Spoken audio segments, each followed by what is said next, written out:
Ada orang muslim, sininya hitam karena banyak sujud misalnya, tapi suka main tuduh sana sini, dituduh, sesama kaum muslimin dituduh, kelompok pengajian yang lain dituduh. Itu sebenarnya sikapnya menunjukkan dia nggak percaya sama hari kiamat.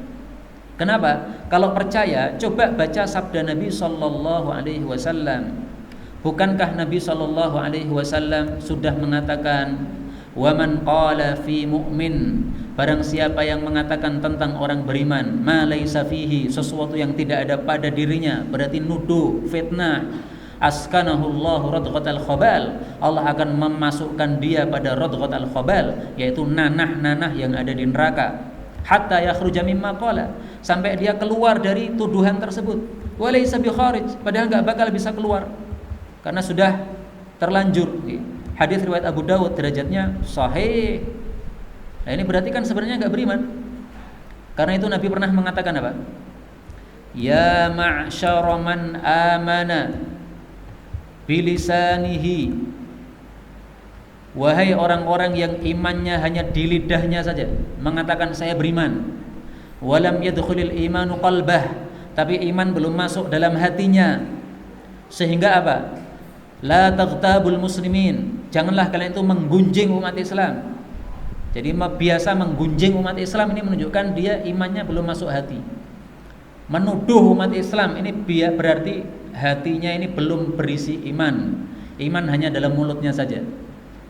Karena itu sebenarnya sekarang ini banyak orang yang tidak beriman, hanya muslim saja, yaitu imannya hanya di lidah, tapi sebenarnya hati belum ada iman kepada Allah Subhanahu wa taala. Nah, kita tidak usah melihat orang lain, kita lihat diri kita sendiri aja. Apakah kita termasuk orang-orang yang begitu itu, imannya hanya di lidah, tapi suka main dolim kepada orang lain, suka main tuduh kepada orang lain, suka mengambil harta orang lain, hanya orang lain. Nah, kalau begitu berarti sebenarnya kita belum beriman kepada Allah Subhanahu wa taala. Beliau mengatakan wala tattabi'u auratihim, jangan mencari-cari aibnya orang lain, aibnya umat Islam. Fa innahu man tatabba'a aurata akhihi al-muslim, siapa yang mencari-cari aibnya orang muslim, tatabba'allahu auratah, Allah akan cari-cari aibnya. Wa man tatabba'allahu auratah, siapa yang Allah cari aibnya, yafdhahu walau fi jawfi baiti, Allah akan permalukan dia meskipun dia berada di dalam tengah-tengah rumahnya. Hadis riwayat Imam Abu Dawud sahih.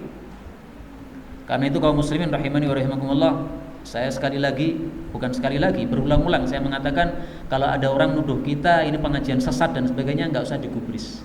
Diam saja lebih baik.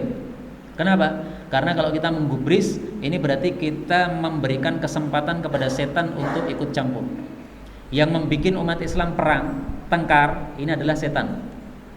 Ada kelompok tidak senang dengan kelompok kita, sama-sama kelompok pengajian, sama-sama jenggotan, sama-sama badu ireng, sama-sama cingkrang, sama-sama gamisan, sama-sama istri bercadar, tapi karena tidak suka akhirnya nuduh kelompok kita misalnya. Nggak usah digubris. Apa tujuannya kita menggubris mereka? Apakah karena kita ini kurang amal sehingga menggubris mereka? Nggak perlu dipedulikan. Udah cukup, kewajiban kita adalah ibadah kepada Allah, lanjut terus. Ungkapan orang Indonesia perlu kita ingat-ingat, anjing menggonggong, kafilah berlalu. Biarkan mereka jadi anjing, kita jadi kafilah saja. Lanjut terus ibadah kepada Allah Subhanahu wa taala.